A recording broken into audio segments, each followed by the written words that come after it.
Good morning प्यारे विद्यार्थियों। पिछली क्लास में अपन ने ब्लड के संगठन की बात कर रहे थे और ब्लड के संगठन में अपन ने पहली सेल ली थी बेटा, कौन सी बात की थी, किसकी बात की थी, आरबीसी की बात की थी। आज अपन बात करते हैं बेटा किसकी, ब्लड में पाई जाने वाली दूसरी सेल्स किसकी, डब्ल्यूबीसी की। डब्ल्यूबीसी का दूसरा नाम है बेटा ल्यूकोसाइट्स या हिंदी में कहते हैं श्वेताणु। अब श्वेताणु या ल्यूकोसाइट्स या जो व्हाइट ब्लड सेल्स है या कॉर्पुलस है उसकी विशेषता क्या है। तो पहली विशेषता, जो डब्ल्यूबीसी है वो किस प्रकार की बेटा, केंद्रक युक्त प्रकार की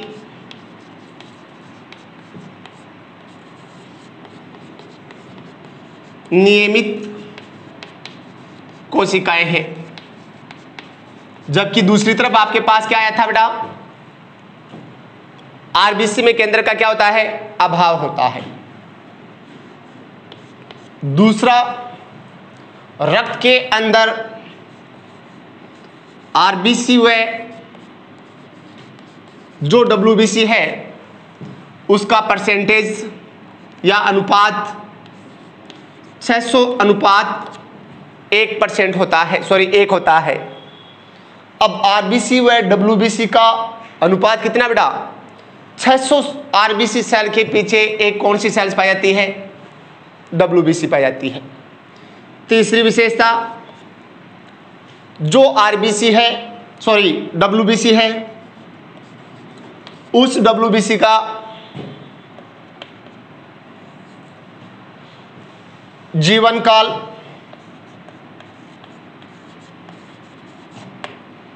4 से 5 दिन का होता है, औसत जीवन काल। चौथी विशेषता, इनका निर्माण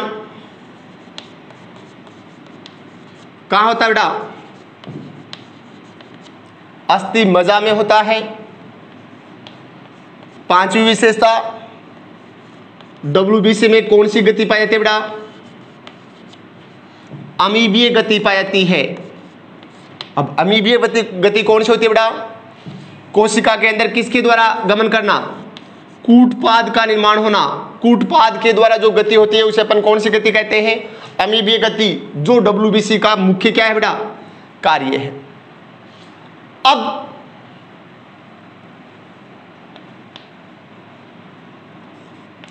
स्वस्थ व्यक्ति के रक्त में 7000 डब्ल्यूबीसी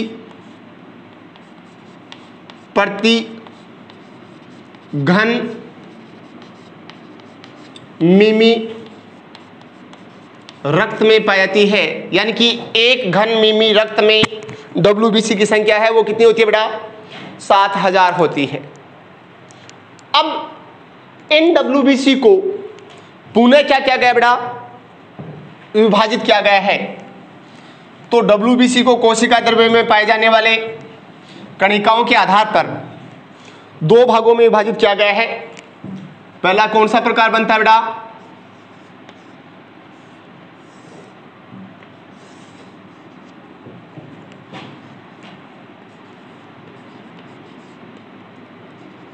कणिकीय डब्ल्यूबीसी, और दूसरा बनता है बेटा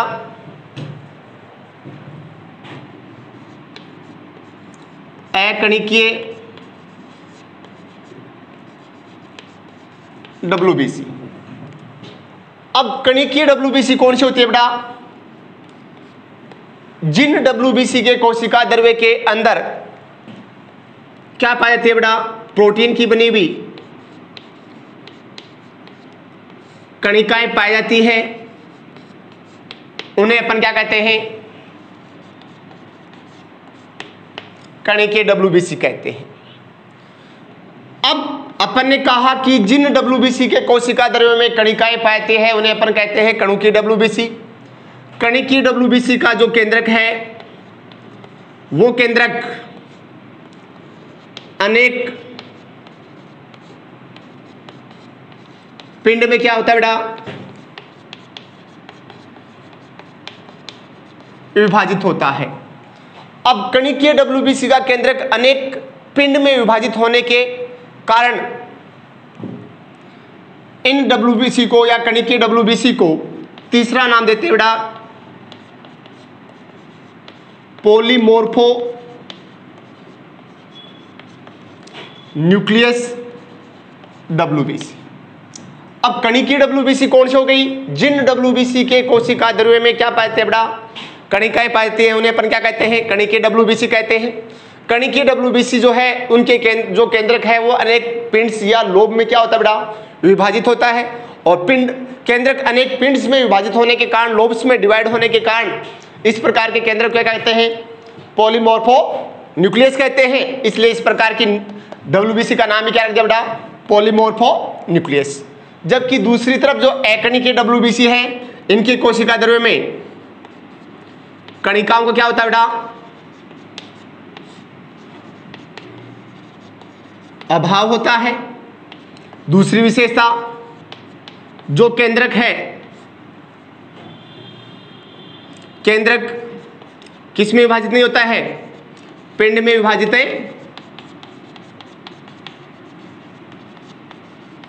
नहीं होता है। अब पिंड में विभाजित नहीं होने के कारण इस प्रकार की WBC का दूसरा नाम रख दिया बेटा मोनोन्यूक्लियस WBC। अब जो कणिकीय WBC है, उन कणिकीय WBC को अभिरंजन के आधार पर, किसके आधार पर बेटा? अभिरंजन के आधार पर पुनः 3 भागों में विभाजित किया गया है। किसके आधार पर? अभिरंजन के आधार पर। अब पहला प्रकार बनता है बेटा कौन सा? न्यूट्रोफिल्स। दूसरा बनता है एसिडोफिल्स। तीसरा प्रकार बनता है बेटा बेसोफिल्स। अब न्यूट्रोफिल्स की क्या विशेषता है? न्यूट्रोफिल्स जो कणिकीय WBC है, इनका केंद्रक 2 से 7 पिंड में क्या होता है बेटा? विभाजित होता है। दूसरी विशेषता,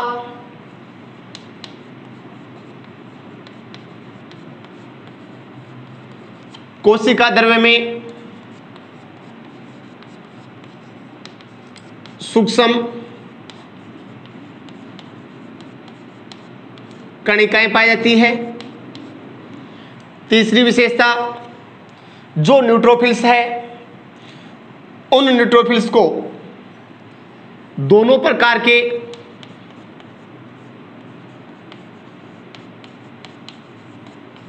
अभिरंजक से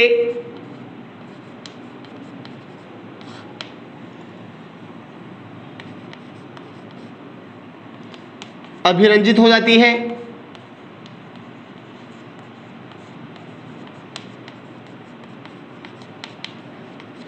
दोनों प्रकार के अभिरंजक से क्या हो जाती है बेटा? अभिरंजित हो जाती है। दोनों प्रकार के अभिरंजक का मतलब है अम्लीय अभिरंजक से भी और क्षारीय अभिरंजक से भी। चौथी विशेषता, इनमें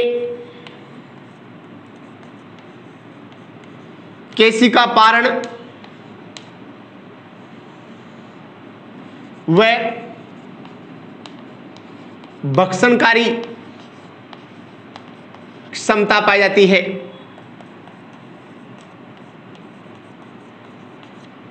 अब केशिका पारण का अर्थ क्या है बेटा?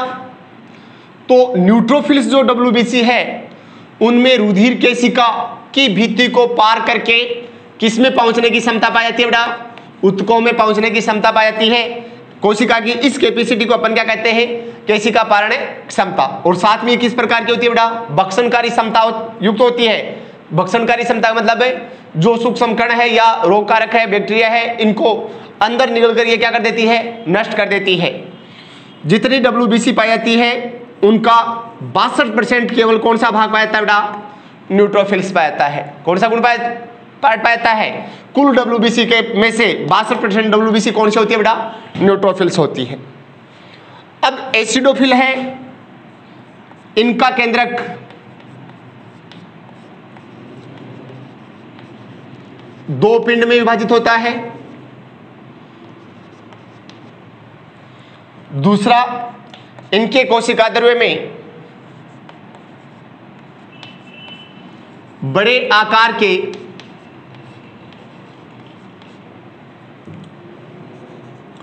कण पाते हैं। तीसरी विशेषता, केवल अम्लीय अभिरंजक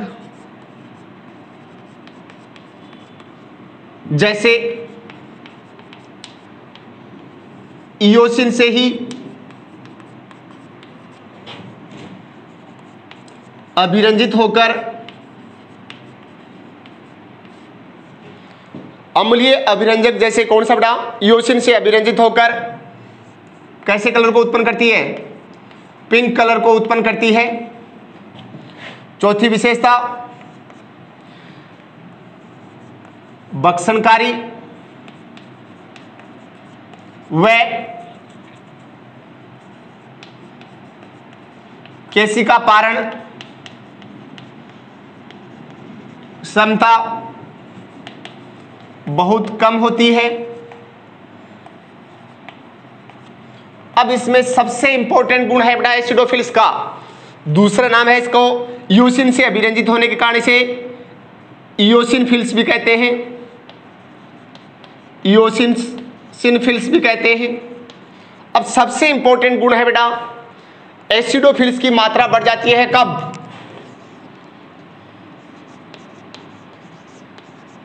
परजीवी संक्रमण।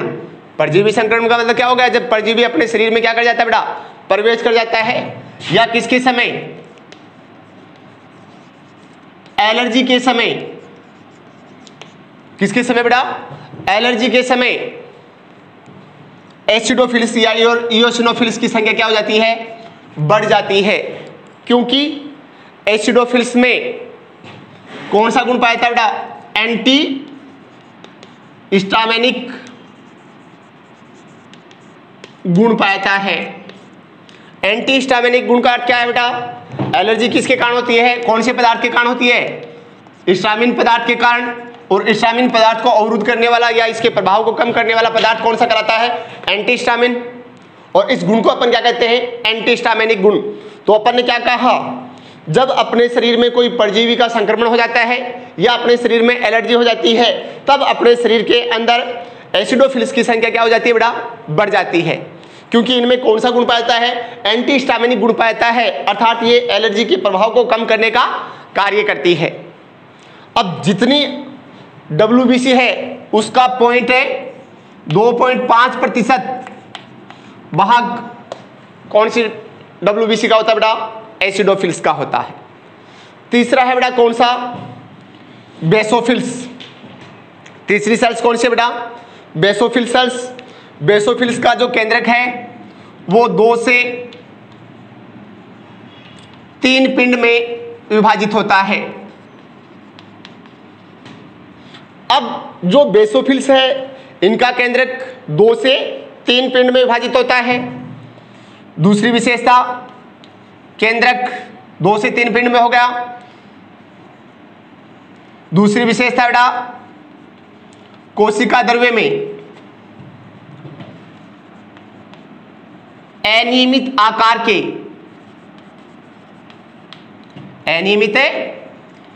के कण पाते हैं। तीसरा बेटा बेसोफिल्स केवल कौन से अभिरंजक द्वारा? क्षारीय प्रकृति के अभिरंजक से ही अभिरंजित होकर ब्लू कलर देती है। जैसे एग्जाम्पल मिथाइलिन, क्षारीय प्रकृति के अभिरंजक का example methylene blue. Methylene blue या क्षारीय प्रकृति के अभिरंजक से अभिरंजित होकर ये कैसा कलर देती है बेटा? ब्लू कलर देती है। कैसा कलर देती है? ब्लू कलर देती है। अब इनमें केशिका पारण व भक्षणकारी क्षमता का अभाव होता है। और चौथी विशेषता, ये कोशिका बेटा किसका, हिस्टामिन एंड हिपेरिन का क्या करती है बेटा, स्राव करती है। हिस्टामिन और हिपेरिन का क्या करती है, स्राव करती है। ये अपने पास पहला प्रकार आ गया बेटा, कौन सा, कणिकीय WBC। कौन सा आ गया बेटा प्रकार है, कणिकीय WBC। दूसरी तरफ आपके पास अपन ने लिया है बेटा कौन सा, दूसरी तरफ अपन ने पार्ट लिया है अकणिकीय WBC। अकणिकीय WBC में अपन ने क्या कहा बेटा, इनके कोशिका द्रव्य में कणिकाओं का अभाव होता है। दूसरा, इनका केंद्रक पिंड में विभाजित नहीं होता है, एक ही पिंड का बना होता है। एक ही पिंड का बना होने के कारण इन्हें क्या कहते हैं, मोनोन्यूक्लियस है WBC कहते हैं। अब मोनोन्यूक्लियस जो WBC है, इनको पुनः बेटा कितने पार्ट्स में, 2 पार्ट्स में क्या किया गया है, विभाजित किया गया है। नंबर फर्स्ट,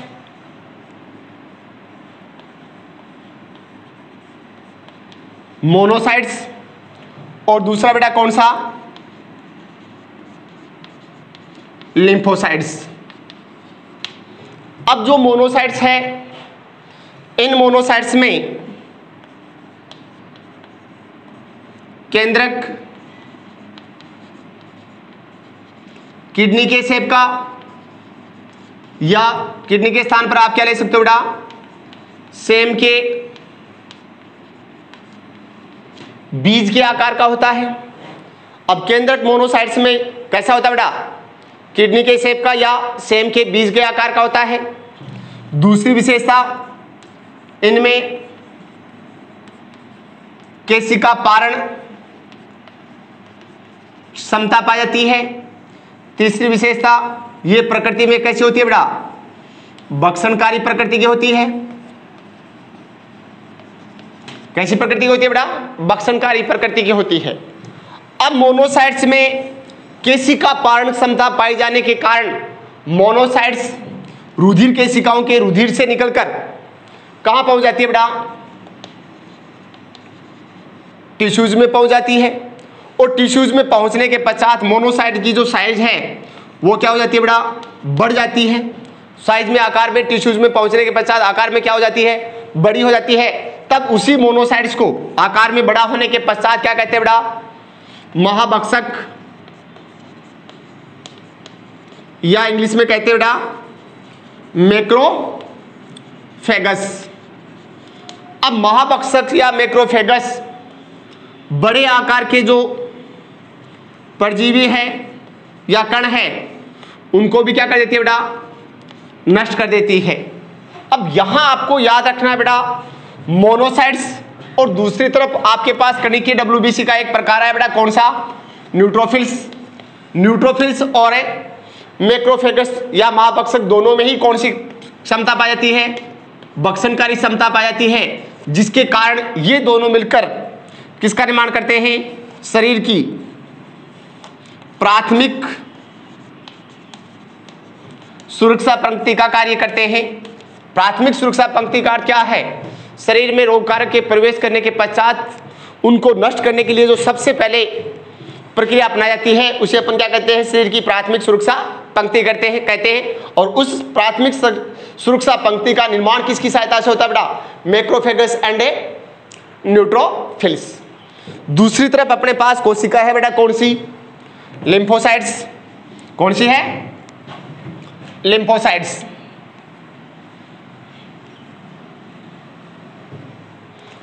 अब जो लिम्फोसाइट्स है, इनके अंदर केंद्रक कैसा होता है बेटा, गोलाकार होता है। दूसरी बात, इनमें केशिका पारण हुआ है, कौन सी क्षमता बेटा, भक्षणकारी क्षमता का अभाव होता है, अमीबीय गति पाई जाती है। लिम्फोसाइट्स का निर्माण कहां होता है, अस्थि मज्जा में होता है, लेकिन परिपक्वन 2 स्थानों पर होता है, या तो लसिका में या फिर बेटा किसमें, थाइमस ग्रंथि में। थाइमस ग्रंथि में परिपक्व होने पर जो लिम्फोसाइट्स बनती है उन्हें अपन कहते हैं टी लिम्फोसाइट्स, जो डायरेक्टली पैथोजन को क्या करती है बेटा, नष्ट करने कार्य करती है। जबकि दूसरी तरफ जो लसिका में परिपक्व होती है उन्हें अपन कहते हैं बेटा बी लिम्फोसाइट्स, और ये बी लिम्फोसाइट्स ही आगे जाकर रोग कारक को नष्ट करने के लिए किसका निर्माण करती है बेटा, एंटीबॉडी का क्या करती है, निर्माण करती है। इनके भी आगे प्रकार बन जाएंगे जो अपन सुरक्षा वाले या अपने इम्यूनो सिस्टम वाले लेसन में डिटेल में और पढ़ेंगे।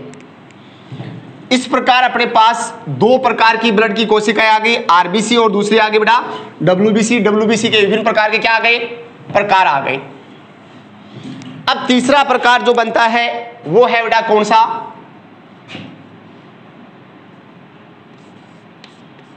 ब्लड प्लेटलेट्स या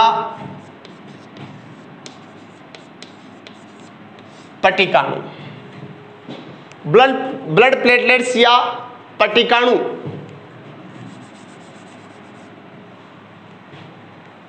किस प्रकार की बेटा, अनियमित आकार की केंद्रक रहित सबसे छोटे प्रकार की ब्लड सेल्स है। अब क्या कहा अपन ने,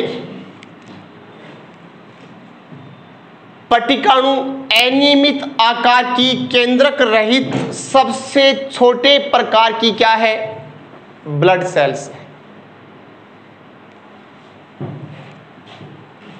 पट्टिकाणु अनियमित आकार की केंद्रक रहित सबसे छोटे आकार की क्या है बेटा, ब्लड सेल्स है,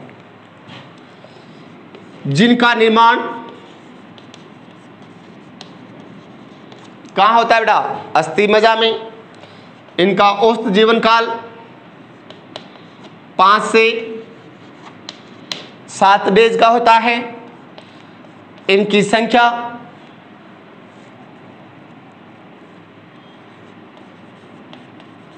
3 लाख प्रति घन मिमी होती है। स्वस्थ व्यक्ति में इनकी संख्या 3 लाख प्रति घन mm होती है। इनका अपघटन वही यकृत व कहाँ बेटा, प्लीहा में। कार्य क्या है, प्लेटलेट्स रक्त के थक्के के बनने की प्रक्रिया को क्या करते हैं बेटा, शुरू करने का कार्य करती है। ये अपने पास ब्लड में आने वाली हो गई बेटा blood cells.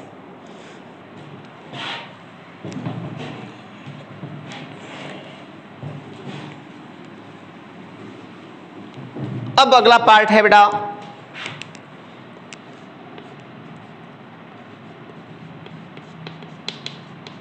Function of blood. अब अपने शरीर में ब्लड का क्या क्या कार्य है, तो उसमें सबसे पहला कार्य अपन लेते हैं बेटा फर्स्ट फंक्शन है O2 का स्थानांतरण। अब आप सबको पता है बेटा विभिन्न प्रकार की जैविक क्रियाओं को संपन्न करने के लिए ऊर्जा की आवश्यकता होती है, और ऊर्जा खाद्य पदार्थों के ऑक्सीकरण से प्राप्त होती है। और खाद्य पदार्थों के ऑक्सीकरण के लिए किसकी आवश्यकता होती है, ऊर्जा की, सॉरी ऑक्सीजन की। अब ब्रीथिंग द्वारा लंग्स में क्या पहुंचती है बेटा, O2, और लंग्स में भी कहां, वायु कूपिका में। वायु कूपिका से ऑक्सीजन ब्लड में पहुंच जाती है, और ब्लड के अंदर जो आरबीसी है उस आरबीसी के अंदर पाए जाने वाला हीमोग्लोबिन किसके साथ जुड़कर बेटा, ऑक्सीजन के साथ जुड़कर एक कॉम्प्लेक्स का निर्माण करता है। और कॉम्प्लेक्स सदैव क्या होता है बेटा, अस्थायी होता है, जो टूट जाता है बाद में, जिसे अपन कहते हैं ऑक्सी हीमोग्लोबिन। अब ऑक्सी हीमोग्लोबिन के रूप में ब्लड O2 का लंग्स से शरीर के सभी भागों तक क्या करती है बेटा, स्थानांतरण करने का कार्य करती है। पहला कार्य हो गया। तो लंग्स से शरीर के सभी भागों तक O2 का स्थानांतरण ऑक्सी हीमोग्लोबिन के रूप में ब्लड के द्वारा किया जाता है, और हीमोग्लोबिन आरबीसी में पाए जाने वाला एक श्वसन है, वर्णक है। दूसरा कार्य है बेटा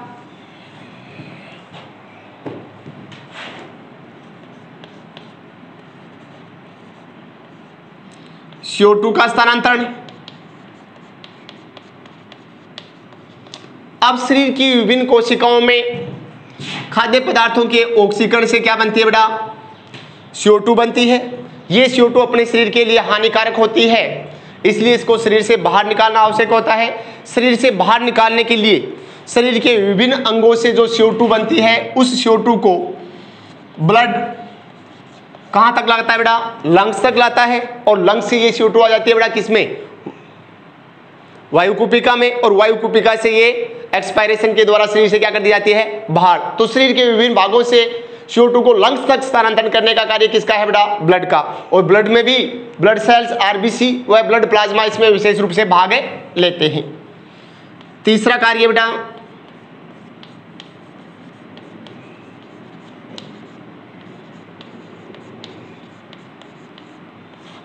खाद्य पदार्थों का स्थानांतरण।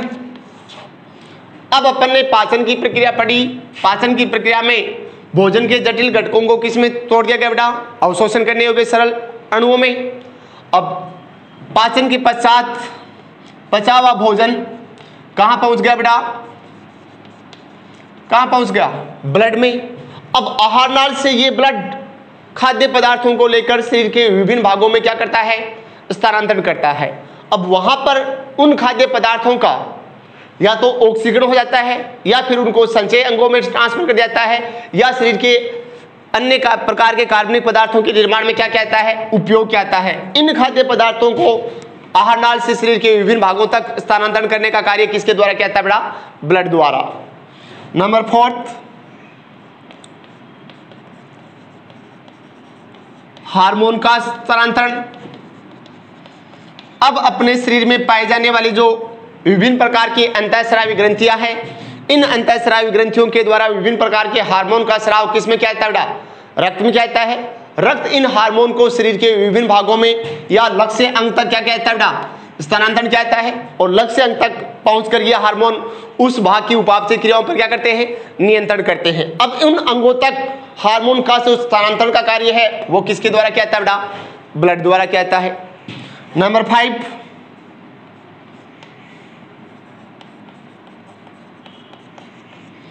उत्सर्जित पदार्थों का स्थानांतरण।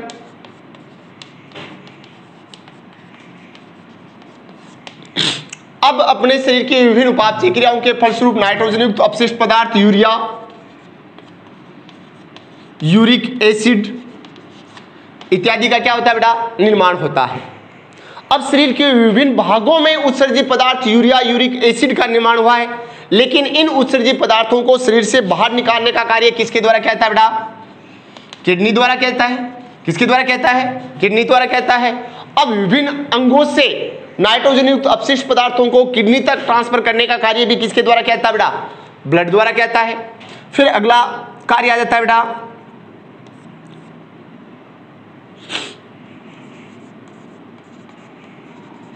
मरम्मत करना। अब शरीर के किसी भाग में क्या लग जाती है बेटा, चोट लग जाती है, तो चोट लगने के पश्चात उस भाग की मरम्मत करने का कार्य भी किसके द्वारा कहता है बेटा, ब्लड द्वारा कहता है। ब्लड में पाई जाने वाली जो WBC है, वो WBC चोटग्रस्त भाग पर कोशिकाओं के विभाजन व वृद्धि को क्या करती है, प्रेरित करती है, जिसके कारण चोटग्रस्त जो स्थान है वो क्या, उसकी क्या हो जाती है बेटा, मरम्मत हो जाती है। अगला कार्य है रक्त का थक्का बनाना। अब जब शरीर के किसी भाग में चोट लग जाती है तो उस भाग से रक्त बहना शुरू हो जाता है। उस बहते हुए रक्त को रोकने के लिए रक्त में पाए जाने वाले प्लेटलेट सेल्स और साथ में कौन सी पार्ट्स बेटा, रक्त में पाई जाने वाली कौन सी कोशिकाएं, प्लेटलेट्स के अलावा रक्त प्लाज्मा में पाए जाने वाले फाइब्रिनोजन और प्रोथ्रोम्बिन जो प्रोटीन है, ये दोनों प्रोटीन क्या करते हैं बेटा, रक्त का थक्का बना देते हैं, या उस स्थान पर मारवाड़ी में गए तो क्या बना देते हैं, खरूंट बना देते हैं, जिसके कारण रक्त बहना क्या हो जाता है, बंद। अगला कार्य है बेटा कौन सा, रोगों से रक्षा करना। अब अपने शरीर में विभिन्न प्रकार के रोग कारक क्या कर जाते हैं बेटा, एंटर कर जाते हैं।